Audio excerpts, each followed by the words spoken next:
Comenzamos. Bien, esta semana continuando con las sesiones correspondientes al segundo módulo, es un tema bien útil y que sí espero que presten bastante atención, porque de todas maneras van a haber pacientes con alguna de esas patologías que vamos a mencionar. Y bien, ¿cómo es que vamos a utilizar el laboratorio clínico para el abordaje de este órgano tan importante como es el páncreas? Para esto primero tenemos que recordar qué es el páncreas. Pues el páncreas sabemos que es un órgano que tiene funciones endocrinas y exocrinas y básicamente nos va a ayudar en el control del metabolismo de los hidratos de carbono. Como páncreas endocrino tiene la liberación de algunas hormonas principales como son la insulina, el glucagón, la somatostatina y el polipéptido pancreático. Y como páncreas exocrino, pues ya sabemos que es el responsable de la degradación de los hidratos de carbono complejos en moléculas de menor tamaño. Para eso vamos a tener diferentes enzimas proteolíticas, como la tripsina, la quimiotripsina, la carboxipolipeptidasa. Tenemos enzimas lipolíticas, que ya su nombre indica que van a realizar, como la lipasa, el colesterol esterasa, la fosfolipasa, y enzimas amilolíticas, como la amilasa, principalmente. Bien, entonces, como páncreas endocrino tenemos la insulina, sabemos que existen tejidos que van a ser sensibles a la liberación de esta hormona, el tejido, el músculo esquelético, el tejido graso y también el tejido hepático.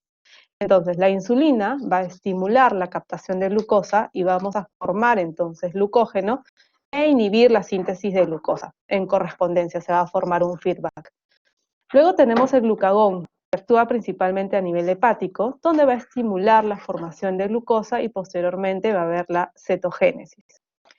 Luego tenemos la somatostatina, que va a inhibir, es parte de este pool, va a inhibir la secreción de insulina y de glucagón principalmente.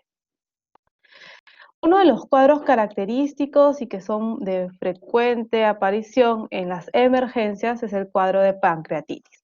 Y es bastante clásico, tenemos a nuestro paciente que llega en posición antálgica, refiriendo un dolor a nivel de epigastrio, en faja, incluso con irradiación hacia la parte dorsal, con náuseas, vómitos, hiporexia y en algunos casos incluso hasta fiebre. ¿Por qué se va a caracterizar esta pancreatitis aguda? Pues básicamente es el proceso inflamatorio agudo debido a la activación precoz de proenzimas pancreáticas. ¿Cuál de estas? Principalmente la tripsina. Y que va a comprometer no solo el tejido local pancreático, sino también puede afectar órganos a distancia, lo que le van a generar una severidad variable. ¿Cuáles son las principales etiologías asociadas a esta pancreatitis aguda? Pues tenemos que a la cabeza es la litiasis vesicular, y es una de las complicaciones muy frecuentes asociadas con la litiasis, siendo la causa principal hasta en un 60% de los casos. Le sigue la ingestión crónica de alcohol, es la segunda causa que corresponde hasta el 30% de los casos. Luego tenemos también alteraciones metabólicas, dentro de la que destaca la hipertrigliceridemia. Vemos que con valores por encima de 1000 miligramos por decilitro, hay pacientes que pueden tener estos valores y sin ningún síntoma asociado aparente, pasan tranquilos y de repente un control o ya desencadenando un cuadro de pancreatitis, se hacen los exámenes, se descarta litiasis, se descarta consumo de alcohol y se encuentran valores muy incrementados de triglicéridos. Entonces nosotros al laboratorio o en algún chequeo de rutina, si encontramos estos valores tan incrementados, debemos alertar rápidamente al paciente porque hay formas de corregir rápidamente estos valores.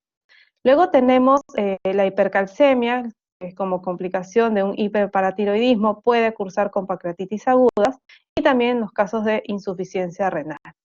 Hay algunas situaciones desencadenadas por consumo de fármacos, algunos fármacos incluso muy utilizados como el paracetamol, algunos estrógenos, el ácido valproico.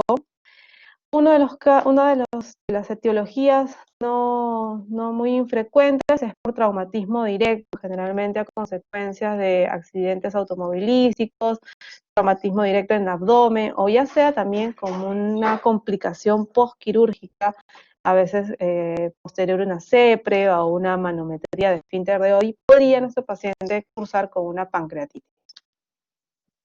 ¿Qué pruebas le voy a hacer desde el laboratorio? Llega mi paciente, está con toda la sintomatología, ok, me parece que clínicamente puede ser una pancreatitis. ¿Y qué herramientas tengo? Tengo la amilasa, esta enzima que es la responsable de fraccionar los carbonos complejos en fragmentos, que es producida por el páncreas exocrino, pero también por glándulas salivares. Entonces hay que tomar esta consideración porque no es exclusiva del páncreas. Es decir, si yo tengo procesos inflamatorios que afecten mucosa intestinal, glándulas salivares, placenta, hígado o trompas de falopio, también voy a encontrar un incremento de esta enzima. Los valores de referencia van de 5 a 125, voy a solicitar una muestra de suero y lo que debemos saber de cómo es el comportamiento, la curva de presentación de la amilasa es que se incrementa rápidamente desde las 3 primeras horas, alcanzando un pico detectable en el 75% de los pacientes en las primeras 8 horas y se va a mantener elevado hasta por 3 días. Encontrar valores por encima de 3 veces el valor del límite superior nos va a dar un 95% de sensibilidad en estas primeras 24 horas de que estamos frente a un cuadro de pancreatitis. Como habíamos mencionado, no es el único caso donde la pancreatitis aguda donde vamos a encontrar este valor incrementado. Puede darse también una obstrucción del esfínter de Oddi, incluso consumo de alcohol reciente, las enfermedades de glándulas salivales, enfermedad renal crónica avanzada, enfermedad hepática crónica, la exacerbación de una pancreatitis aguda. Entonces siempre debemos valorar el contexto y los antecedentes de nuestros pacientes al momento de evaluar un resultado de amilasa. Luego tenemos la lipasa, que también es producida por el páncreas exocrino, y se va a encargar de la digestión de las grasas, que va a realizar, va a catalizar la hidrólisis de los enlaces estéricos de los ácidos grasos y el glicerol de triglicéridos y fosfolípidos. Su valor de referencia va de 0 a 50, vamos a solicitar también una muestrita de suero, y esta se incrementa rápidamente desde las 3 primeras horas. Alcanza un pico máximo a las 24 horas, pero se va a mantener prolongadamente incrementada hasta 14 días. Encontrar valores por encima de 5 veces el valor de referencia superior nos va a indicar un 85% de especificidad. Acá sí tenemos que es una prueba específica de tejido pancreático. ¿Con qué otros parámetros es que yo debo evaluar a mi paciente, sobre todo para estimar el grado o la evolución de este cuadro, orientado principalmente a la sobrevida? Tenemos acá los criterios de Ranson, que se dividen en criterios de leve a grave, y de acuerdo a la cantidad de parámetros presentes es que yo voy a poder estimar la mortalidad de mi paciente de acuerdo a la severidad y algunos parámetros. Entonces vemos que incluso este score se va a apoyar mucho en pruebas de laboratorio que se van a solicitar desde el ingreso, es decir, desde que el paciente pisa la emergencia. Vamos a solicitar un recuento de células blancas, de un recuento de leucocitos. Si encontramos valores por encima de 16.000, les vamos a sumar un punto. Para esto, entonces, ¿qué le vamos a pedir? Un hemograma, ¿no? Luego vamos a solicitar glucosa en sangre. Si encontramos valores por encima de 200, pues vamos a sumar otro punto. Luego vamos a agregar deshidrogenasa láctica en suero. Si encontramos valores por encima de 350, otro punto en contra. Luego vamos a solicitar la TGO mayor de 250 y la edad por encima de 55 años. Vamos a considerar estos primeros 5 criterios de evaluación al ingreso. Posteriormente, a las 48 horas, para evaluar la evolución, vamos a pedir otros parámetros. Acá vamos a valorar cómo se ha movido el valor del hematocrito. Es decir, es muy importante entonces este hemograma porque voy a necesitar mi hematocrito de ingreso para ver si es que ha fluctuado. Si es que veo que ha habido una caída en el valor del hematocrito de más del 10%, pues estaría sumando otro punto. Luego el valor de calcio menor a 8, el incremento del BUN por encima de 5, la presión arterial de oxígeno por debajo de 60 es otro punto en contra, y si mi paciente progresa con acidosis metabólica con un déficit de base mayor a 4, también otro punto. ¿Qué es lo que hago con todos los puntajes acumulados? Es lo que me va a permitir estimar, por ejemplo, si tengo tres o cuatro factores positivos, puedo estimar que hay un riesgo de 15% de mortalidad en este grupo de pacientes. Pero si por el contrario encuentro más de 7 parámetros positivos, el pronóstico es bastante complicado, bastante desalentador, casi con un 100% de mortalidad. En el caso de la pancreatitis crónica, vamos a definir esta patología como el proceso inflamatorio persistente del parénquima o del sistema ductal del páncreas, con la consecuente complicación y alteración funcional del tejido a consecuencia de la fibrosis. ¿Y cómo es que vamos a evaluar este compromiso funcional? Pues básicamente mi paciente va a llegar con un cuadro de insuficiencia pancreática, es decir, podemos evidenciar que existe malabsorción a través de esteatorrea o alguna complicación asociada como la diabetes mellitus tipo 2. ¿Cuáles son las principales causas? A la cabeza, el 90% de los casos asociados a consumo crónico de alcohol. Pueden haber otros casos asociados a una pancreatitis recurrente, ya sea por obstrucciones, hipertrigliceridemia o la hipercalcemia, o también tenemos de origen autoinmune. ¿Qué pruebas diagnósticas voy a realizar? Básicamente los asociados a evaluar a esta alteración funcional. Generalmente vamos a encontrar los positivos cuando ya más del 90% de la función exocrina se ha perdido. ¿Qué parámetros me van a ayudar? Por ejemplo, el test de tolerancia oral a la glucosa generalmente va a estar positivo en el 65% de los casos que ya cursan con una pancreatitis crónica, con pérdida de la función exocrina.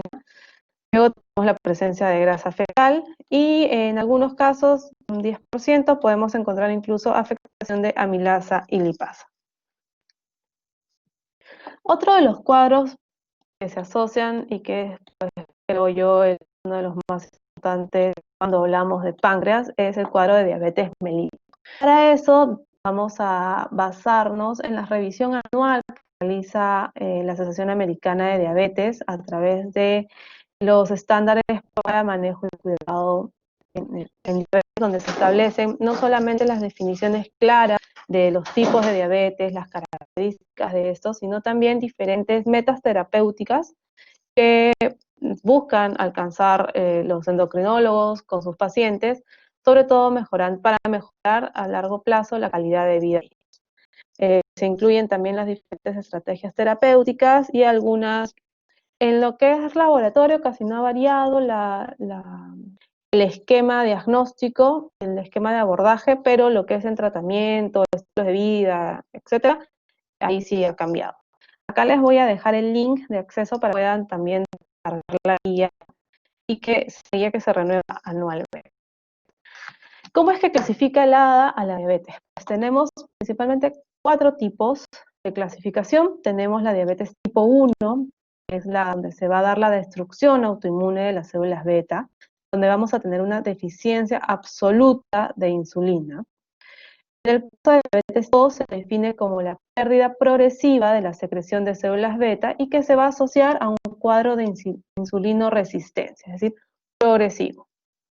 Luego tenemos la diabetes mellitus gestacional, que es aquella que va a ser detectada y diagnosticada en el segundo o tercer trimestre sin antecedentes previos de diabetes en la gestante. Otros tipos o otras causas específicas de diabetes, tenemos la diabetes monogénica, donde vamos a incluir la diabetes neonatal y la diabetes de presentación en adultos jóvenes. Luego tenemos la enfermedad de páncreas exocrino, asociado, por ejemplo, a una fibrosis quística, y una diabetes en complicación por consumo de fármacos, como sucede con el consumo de glucocorticoides, en algunas terapias a consecuencia de trasplantes de órganos sólidos, o también en tratamientos por HIV, en los tratamientos de TARGA. La diabetes tipo 1 y la tipo 2, que son a la cabeza las más frecuentes, son enfermedades heterogéneas, donde la presentación clínica y la progresión de estas patologías pues, puede variar considerablemente. Y ya no es tanto así de que se mencionaba la diabetes tipo 1 es de los jóvenes, la diabetes tipo 2 es de los mayores. No, todo eso ha cambiado, por eso es muy importante realizar una clasificación clara al momento del diagnóstico para terminar la terapia. Sin embargo, igual la evaluación al inicio suele ser no muy clara y va a ser bastante complicada en un inicio. ¿Cómo van a llegar nuestros pacientes? ¿Cuáles son los síntomas frecuentes de diabetes? Pues tenemos la poliuria, polidipsia, polifagia, puede haber pérdida de peso, una diabetes descompensada, podemos tener ya algunas alteraciones de microvasculatura y algunas alteraciones de órgano organa, como a nivel ocular. De acuerdo, anualmente, así como se reúne la Asociación Americana de Diabetes, se reúnen también diferentes organismos como la Asociación Europea para el Estudio de la Diabetes, la Fundación de Investigación de Diabetes Juvenil, así como la Asociación Americana de Endocrinología Clínica, y van repasando y renovando algunos conceptos de acuerdo a las experiencias que van teniendo los pacientes. Por ejemplo, algunos postulados son que algunos mencionan, por ejemplo, que ocasionalmente la diabetes mellitus tipo 2 va a presentar o va a complicarse con una cetoacidosis diabética, y esto va a suceder principalmente en pacientes hispánicos y asiáticos. En el caso de niños con diabetes tipo 1 van a presentar síntomas clásicos de poliuria, polidipsia, y muy poco porcentaje van a tener complicaciones de cetoacidosis. La presentación de diabetes tipo 1 es mucho más variable en adultos, por eso es mucho más difícil también su diagnóstico. Y un dato que es algo alarmante es que la prevalencia de diabetes mellitus tipo 2 en niños y adolescentes, por ejemplo en Estados Unidos, utilizando una base de datos de esta investigación que ha sido muy grande, supone un incremento anual de aproximadamente 2.3%, donde nos puede predecir de que en menores de 20 años esta cantidad pues se va a cuadruplicar en 40 años. Entonces, ¿cómo es el escenario a nivel mundial? La Federación Internacional de Diabetes ha estimado, por ejemplo, que para el 2017 habían 46 millones de diabéticos en América del Norte y el Caribe. Para el 2045 vamos a tener un incremento de más del 35%. Miren, en el Oriente Medio y África va a darse un incremento de casi 110%. En América del Sur y América del Centro, un aumento del 62%. En África, 159%. Realmente es una pandemia que la tenemos desde hace muchos años y que sigue aquejando y va a seguir aquejando por muchos años más. En la diabetes tipo 2 se está mencionando que existe una afectación y una sincronía de diferentes defectos, complicaciones y sucesos que van a condicionar la presentación clínica y las complicaciones en nuestros pacientes. Tenemos que, pues en la diabetes se va a asociar esta resistencia a la insulina, vamos a tener también un déficit de la secreción de insulina justamente por la pérdida progresiva de la función pancreática. Vamos a tener que en consecuencia va a haber una hiperproducción hepática de glucosa, puede haber asociado también a la lipotoxicidad, a la disminución de incretinas, vamos a un aumento en la secreción de glucagón, porque vamos a tener el feedback adecuado, vamos a tener un incremento en la reabsorción renal de glucosa y vamos a asociar también disfunción hipotalámica. Y esto es lo que se denominó el octeto ominoso, es un postulado donde mencionan que toda la combinación de sucesos y de los últimos que fueron agregados es justamente el de aumento en la reabsorción renal de glucosa, la disminución en el efecto de las incretinas y el aumento en la producción de glucagón y la disfunción a través de neurotransmisores cerebrales. Entonces vemos que esta patología no solamente va a afectar o va a originarse a nivel pancreático, sino vamos a tener una manifestación extrapancreática muy severa y compleja. ¿De qué hablamos cuando definimos lipotoxicidad? Es decir, que vamos a tener el aumento de los ácidos grasos libres en el suelo y que también se ha relacionado pues con la falla de las células beta pancreáticas.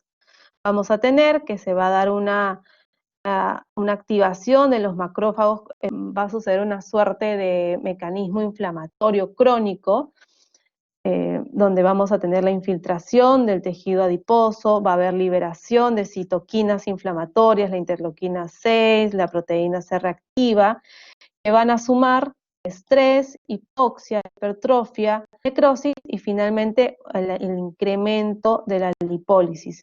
Esto asociado a la resistencia a la insulina del tejido adiposo. Podemos tener en consideración que existen algunos problemas subyacentes, como algunos trastornos, ya sea por genética o las agresiones nutricionales tempranas, la sobrealimentación crónica, y aquí ojo que puede ser uno de los mecanismos que va a desencadenar las complicaciones también que tenemos tan incrementadas en población pediátrica, sobre todo por estas agresiones nutricionales a muy temprana edad. Y esta liberación, aumento de las adipoquinas, van a tener efectos sistémicos, y a su vez vamos a tener una disminución de la adiponectina que también va a conllevar a efectos sistémicos, como la disminución de la captación de insulina por órganos periféricos, la apoptosis de las células beta, la disminución de la secreción de insulina, un aumento de la función cardíaca, bueno, estos los efectos cardíacos están todavía en revisión, pero principalmente viene esto, ¿no? La disfunción endotelial y el daño proaterogénico. ¿Cómo es el comportamiento de los estudios de glicemia en un paciente diabético, ¿no? ¿Cómo saber en qué momento del día debo darle una toma de muestra? Sabemos que, y cómo es que se va dando en el tiempo los cambios una vez que se va instituyendo la enfermedad, ¿no? Normalmente, después de una ingestión de glucosa, pues vamos a tener que los valores se van a incrementar, ¿no? De glucosa, tenemos después de la comida, y en fase ya de diabetes descontrolada, pues estos valores no se van a mantener en valores normales. Tenemos que, por ejemplo, en una primera fase debería ser a través de una compensada resistencia a la insulina, donde se va a mantener esta curva. Recordemos que en resistencia a la insulina esta curva se va a mantener afectada. Cuando ya comienza a ver la afectación de las células pancreáticas, vemos cómo disminuye la cantidad de insulina, y en correspondencia vemos que los valores de glucosa muy incrementados. ¿Qué factores de riesgo voy a valorar en mis pacientes? Pues a la cabeza, si estoy frente a un paciente con sobrepeso. Definimos como un índice de masa corporal mayor o igual a 25, y en el caso de asiáticos e hispanos, Lada menciona algo más son algo más rígidos, ¿no? Con un índice de masa corporal mayor de 23. Y que debemos asociar alguno de los siguientes factores. Por ejemplo, la hemoglobina glicosilada mayor o igual a 5.7, un test de tolerancia oral a la glucosa alterado, una glucosa en ayunas alterada, si es que tenemos un familiar de primer grado también con diagnóstico de diabetes. Acá tenemos algunos factores que pueden ser modificables, como un HDL menor de 35, triglicéridos mayor de 250. En el caso de población femenina, ovario poliquístico, síndrome de ovario poliquístico, hipertensión arterial, historia de enfermedad capilar, si el paciente es sedentario, o si ya estoy evidenciando en el examen físico algunos signos de resistencia a la insulina, como puede ser la acantosis nigricans y la obesidad franca de mi paciente. ¿Qué otros parámetros debemos tomar en consideración? Pues a ver, para todos los pacientes con alguno de estos factores de riesgo que hemos evaluado, que ya tienen sobrepeso, y con alguno de estos factores, a todos los pacientes sí o sí les debo hacer screening en mayores de 45 años. Si los resultados son normales, voy a repetir cada 3 años. Pero si encuentro pacientes con ya prediabetes, que luego vamos a definirla, vamos a realizar un screening anual. En el caso de la diabetes mellitus en niños y adolescentes van a tener características únicas. ¿Por qué? Porque se ha detectado que existe una disminución progresiva mucho más rápida de la función de las células beta. Entonces, voy a tener pacientes que a muy temprana edad van a tener ya complicaciones de órganos diana, así complicaciones como de pacientes muy, muy crónicos. Y entonces la detección basada en riesgo, si es que encuentro a un niño con prediabetes, lo debemos realizar desde muy temprana edad. Incluso recomiendan realizar estudios a partir de la pubertad o mayores de 10 años, pero principal, o incluso antes, en aquellos pacientes que tengan sobrepeso. Acá vamos a ver los índices de masa corporal en base a percentiles, o que ya sean obesos, que tengan alguno de los factores de riesgo adicionales a diabetes. Sobre todo, ¿por qué? Para evitar esta, ¿no? Si ya sabemos que la progresión y la disminución de la función pancreática va a ser mucho más acelerada, pues deberíamos prevenir con mayor anticipación. ¿Cuáles son los criterios que tengo desde el laboratorio para realizar el diagnóstico de diabetes? Y que es principalmente cómo se va a hacer el diagnóstico, siempre van a apoyar en el laboratorio. Tenemos la glucosa en ayunas o glucosa basal, que tenemos en valores mayores o iguales a 126 miligramos de decilitro. Pero ojo que debe existir un ayuno calórico de por lo menos 8 horas. Luego tenemos el test de tolerancia oral a la glucosa, medida a las 2 horas. No el valor de la primera hora, no, el valor de la segunda hora. Mayor o igual a 200 me hacen diagnóstico de diabetes. Una hemoglobina glicosilada por encima de 6.5, mayor de 6.5%, también me hace diagnóstico de diabetes. O podemos tener un paciente con glucosa al azar mayor o igual de 200, medida 2 veces, con síntomas clásicos que ya hemos mencionado, poliuria, polidipsia, polifagia, síntomas clásicos de hiperglicemia, también hago diagnóstico de diabetes. ¿Cómo es que habíamos mencionado que es muy importante detectar incluso en esta situación de prediabetes? A ver, si sabemos los valores normales y con qué valores voy a realizar diagnóstico de diabetes, ya sabemos que mayor o igual a 6.5 de glicosilada hago diabetes, pero los valores de normalidad están por debajo de 5.7, esta ventana entre 5.7 y 6.4 la vamos a definir como prediabetes. Luego tenemos la glucosa basal. Si sé que mayor o igual de 126 me hacen diagnóstico de diabetes, y también sé que lo normal de encontrar en los pacientes por debajo de 100, entre 100 y 125 hago diagnóstico de diabetes. Y para el caso del test de tolerancia oral a la glucosa, si encuentro valores por encima de 200, hago diagnóstico de diabetes, y lo normal es encontrar valores por debajo de 140, entre 140 y 199, pues estaría definiendo como prediabetes. ¿Y qué es la prediabetes? Pues es un silencioso aviso, no es necesariamente una clínica, no es un diagnóstico, sino es más bien, se ha establecido como un mayor riesgo, como una etapa de mayor riesgo y sobre todo asociado a enfermedad cardiovascular, donde se va a asociar obesidad, dislipidemia e hipertensión. Entonces, un paciente con prediabetes debemos abordarlo de manera integral. En el caso de la diabetes tipo 1, mencionamos que va a representar el 5 a 10% de los casos de diabetes. Básicamente va a haber una destrucción autoinmune de las células beta pancreáticas. Y vamos a ver que van a participar diferentes anticuerpos. Los principales, por ejemplo, los anticuerpos anticélulas del islote, conocidos como ICA, los antiinsulina, los antiácido glutámico descarboxilasa, los GAG, los antitirosina fosfatasa, los IA2. ¿Cómo es que se desencadena este cuadro de diabetes tipo 1, donde vamos a tener la destrucción de las células beta?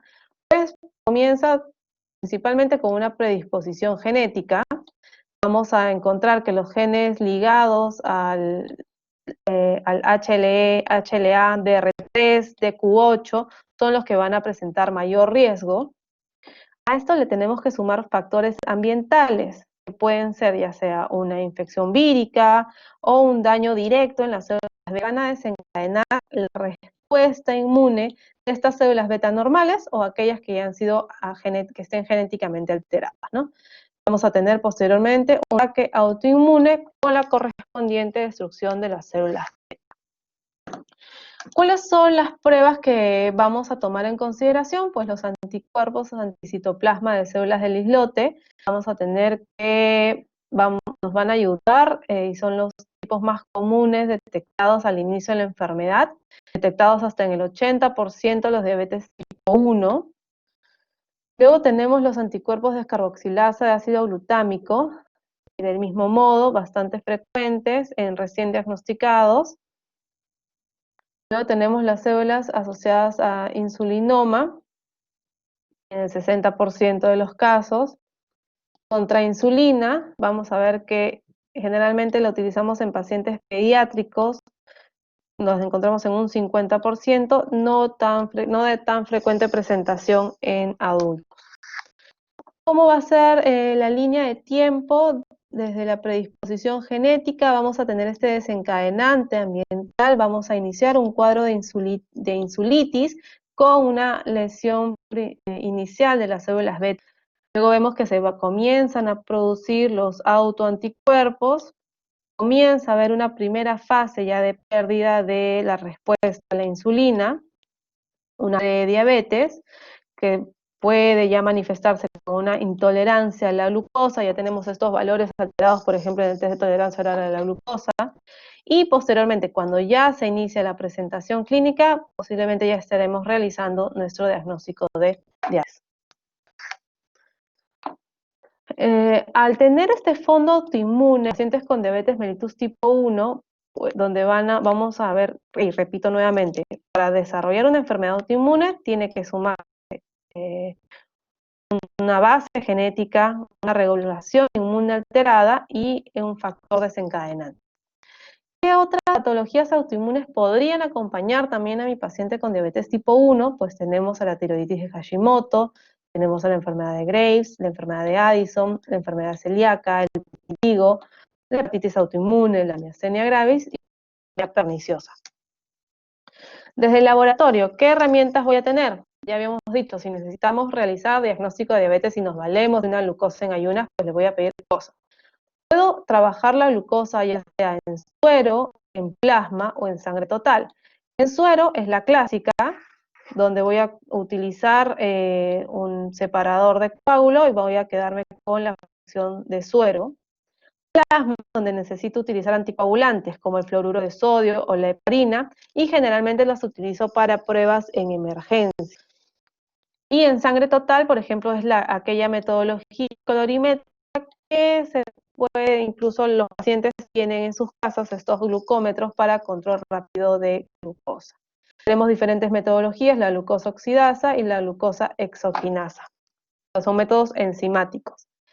Es muy importante la conservación de la muestra. No es que yo tomo la muestra hoy y normal, la proceso mañana o pasado. No. ¿Por qué? Porque sigue habiendo glucólisis en la misma muestra. Incluso se sabe que disminuyen los valores de glucosa en 5 a 7% en una hora. Es decir, si no he realizado la separación adecuada del suero, si no la he conservado a temperatura refrigerada, la he dejado expuesto al sol, la he dejado a temperatura ambiente, la he dejado por tiempo prolongado, los valores que voy a detectar posteriormente en el laboratorio no van a ser rectos, no van a ser los que verdaderamente tuvo mi paciente cuando le saqué la muestra a las 7 de la mañana. Habíamos mencionado que vamos a solicitar, por ejemplo, glucosa al azar, pero el valor por encima de 200 es el que me va a hacer el diagnóstico de diabetes. Para el caso de glucosa en ayunas, por encima de 126 es que hago el diagnóstico de diabetes. Hay que tomar en consideración algunas situaciones donde puedo encontrarla incrementada, ya sea como el estrés, las pancreatitis, consumo de drogas, el feocromocitoma, y también disminuida, por ejemplo, en ayunos prolongados, la mala conservación de la muestra o un procesamiento tardío. El test de tolerancia oral a la glucosa nos permite realizar la detección y diagnóstico de prediabetes. Una diabetes no diagnosticada en la primera visita prenatal, por ejemplo, cuando hablamos para la detección y diagnóstico de diabetes gestacional. Estos son los tres principales usos, ya sea en prediabetes o para diagnóstico de diabetes tipo 2 o para diabetes gestacional. ¿Y qué es lo que se menciona en relación a diabetes gestacional? Que si tenemos alguna paciente que tiene factores de riesgo, generalmente en la semana 24, 28, si es que no había antecedentes, debemos solicitar esta prueba. ¿Y cómo se realiza?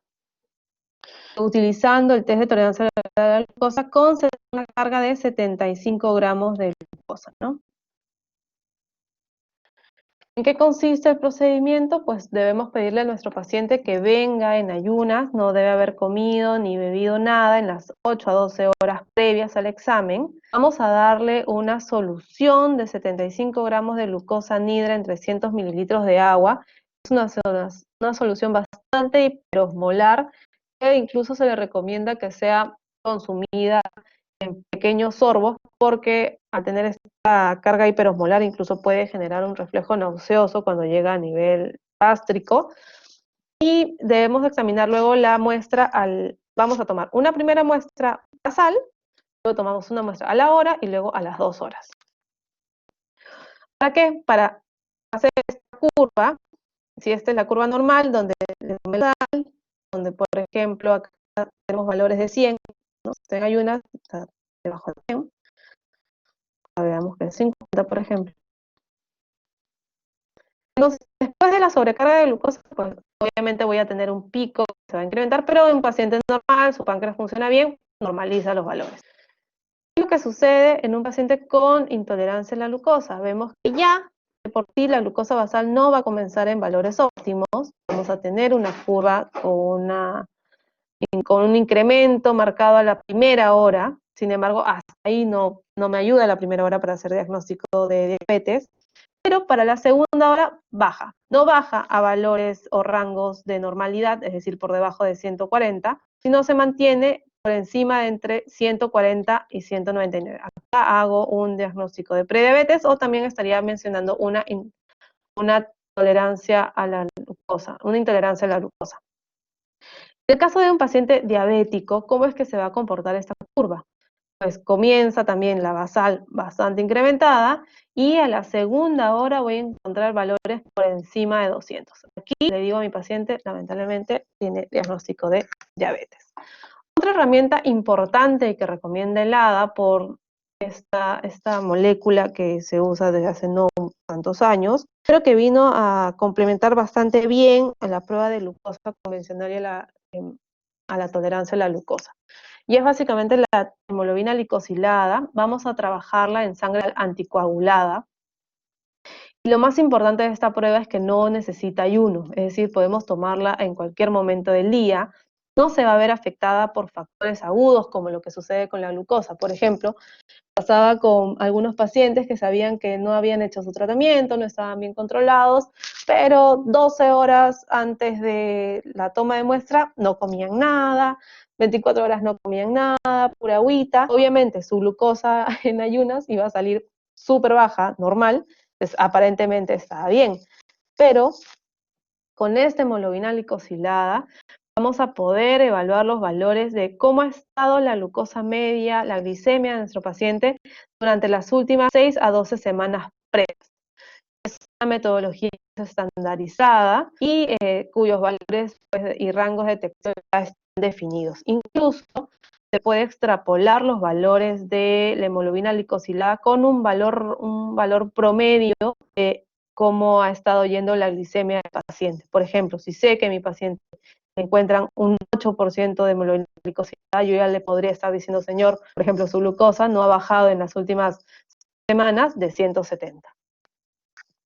¿Y cuál es la propiedad de la hemoglobina glicosilada? Pues porque la glucosa se va a combinar de manera permanente y continua con la hemoglobina, de manera irreversible durante toda la vida del eritrocito, es decir, 120 días.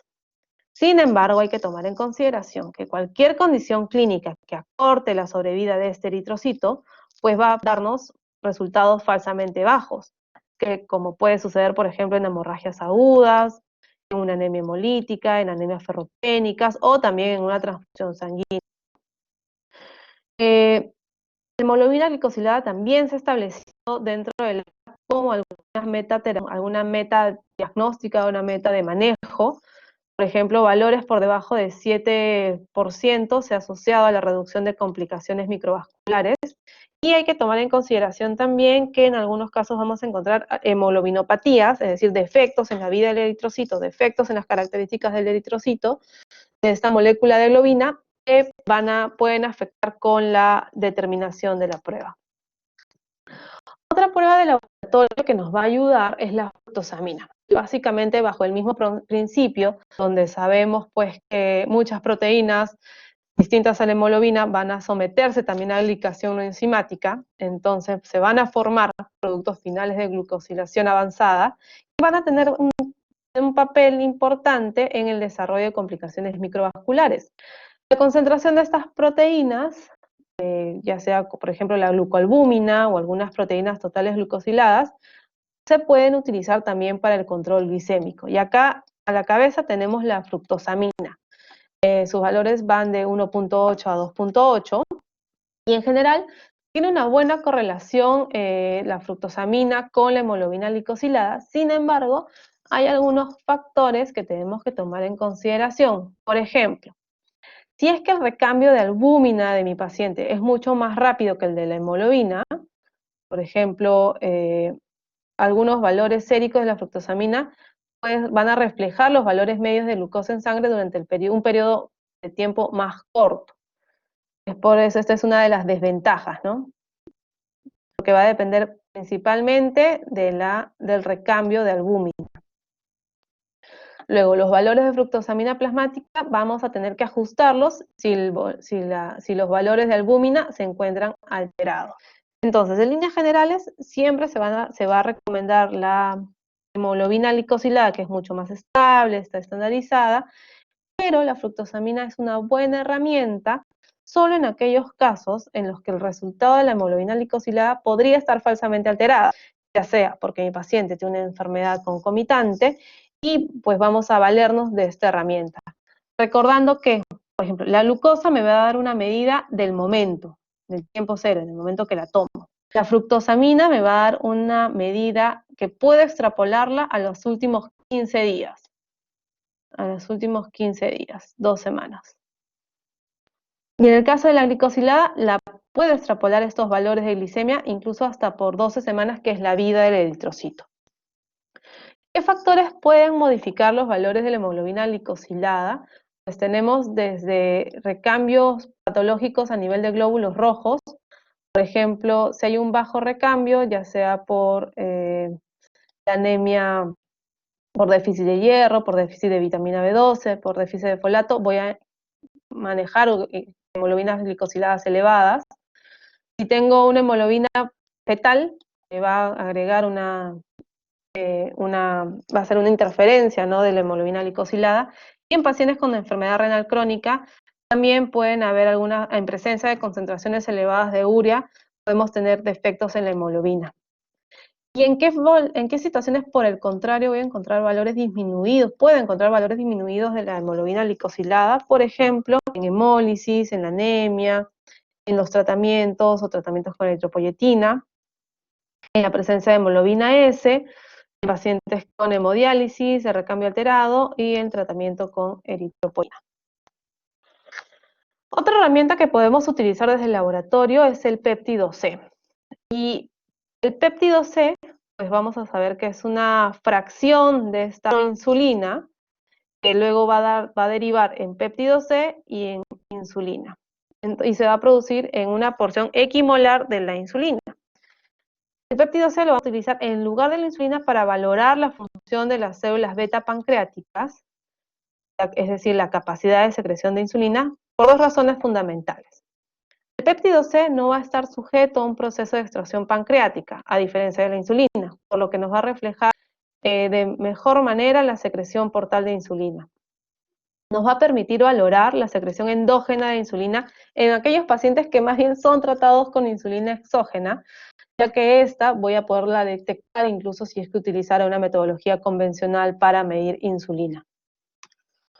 Entonces, la información que nos va a aportar el péptido C es como una foto del momento y debemos interpretarla más de manera cualitativa que cuantitativa, es decir, me va a indicar, ¿produces o no produces insulina?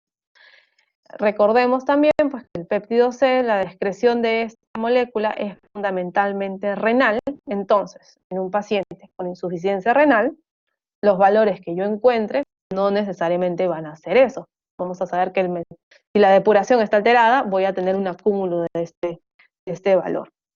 Existen diferentes pruebas que se pueden realizar ya sea a través de un péptido basal o estimulado, y nos va a ayudar para definir si es que existe deficiencia absoluta de insulina, si es que estamos frente a una probable diabetes mellitus tipo 1, donde no tenemos un control adecuado sin insulina, en un cuadro sugestivo de diabetes mellitus tipo 2, o algunas otras formas de presentación, ¿no? Como la diabetes de presentación en pacientes jóvenes.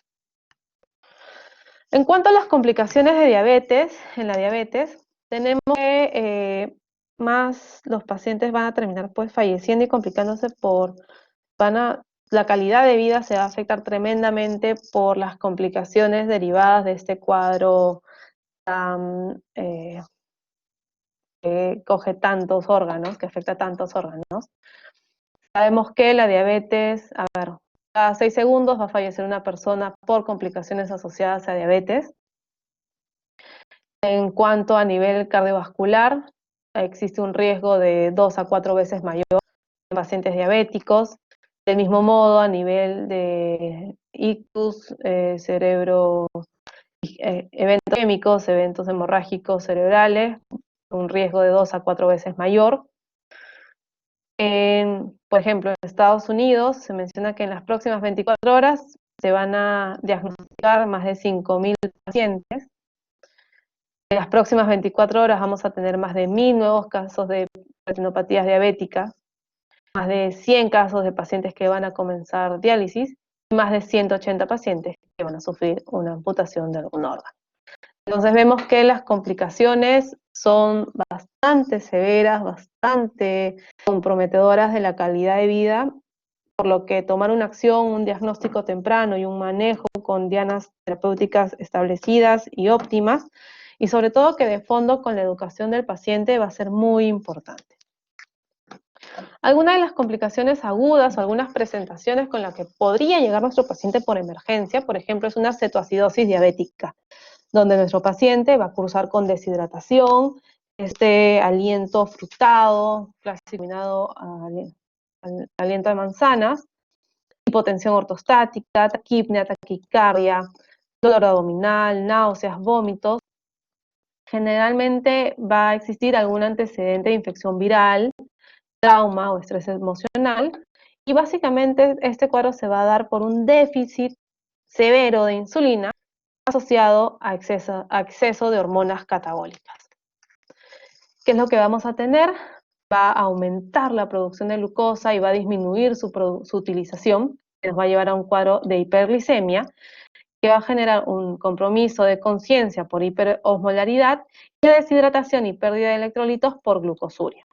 De la mano, la hipercetonemia, donde vamos a disminuir la utilización de cetoácidos, vamos a aumentar la lipólisis y la cetogénesis, nos va a llevar a un cuadro de acidosis metabólica que va a complicar y que obviamente va a llevar a nuestro paciente a polipnia, a esta halitosis cetónica y a hipercalemia. Luego tenemos el cuadro de estado hiperosmolar, donde incluso esta glicemia puede ser tan incrementada, esta hiperglicemia puede ser tan incrementada que puede llevar a mi paciente a un coma hiperosmolar. Es mucho más severo este cuadro de hiperglicemia y deshidratación en los pacientes diabéticos tipo 1, tiene una mortalidad también mayor en comparación con la cetoacidosis diabética, y también tiene una fuerte asociación con infecciones previas o desencadenado por infecciones bacterianos como neumonías o itus. ¿Qué pruebas de laboratorio debo hacer para poder diferenciar estas? Y es que son las únicas que me van a poder permitir hacer la diferencia. Tenemos, en el caso de la glucosa plasmática, de cajón llega a mi paciente y le voy a pedir su glucosa. Si encuentro valores muy incrementados, por ejemplo, por encima de 600, ya me voy orientando hacia un estado hiperosmolar. Miren que en la cetoacidosis diabética los valores casi se mantienen dentro de los 250, 300 miligramos de cilindro. El pH arterial es otra herramienta fundamental. Si estoy hablando de cetoacidosis, obviamente tiene que haber acidosis. Encontramos valores por debajo de 7.3. Por encima de 7.3 nos vamos a orientar a un estado hiperosmolar. De la mano con el bicarbonato tenemos en el estado hiperosmolar, vamos a encontrar valores por encima de 15, por debajo de 15 en la cetoacidosis. Cetonas, ¿dónde van a estar presentes? Pues en la cetoacidosis, del estado de hiperosmolar generalmente negativas. Osmolaridad muy incrementada, ¿dónde? ¿En qué cuadro? En el estado hiperosmolar, por encima de 320. La brecha aniónica también bastante amplia, por encima de 14. Y vamos a tener afectación del estado de conciencia, generalmente presente en el cuadro de cuadro hiperosmolar, pero en cetoacidosis va a depender de la evolución o severidad de la presentación. Entonces, de manera gráfica, recordemos que en cetoacidosis el pH va hacia menos, y en este doble cuadro tenemos que más bien en el síndrome hiperglicémico, si vamos a guiarnos de la glicemia, con valores muy, muy incrementados, ¿no? En sentidos opuestos de cetoacidosis a síndrome glicémico hiperosmolar, ¿no? Cetoacidosis con un pH muy bajo, una glicemia no tan alta, pero en el hiperosmolar un pH casi normal incluso, pero con una glicemia muy, muy incrementada. Bien, chicos, eso es todo. Les dejo acá los accesos para la guía helada y también una revisión que me pareció interesante de cómo abordar los diferentes criterios diagnósticos en diabetes tipo 2 principalmente.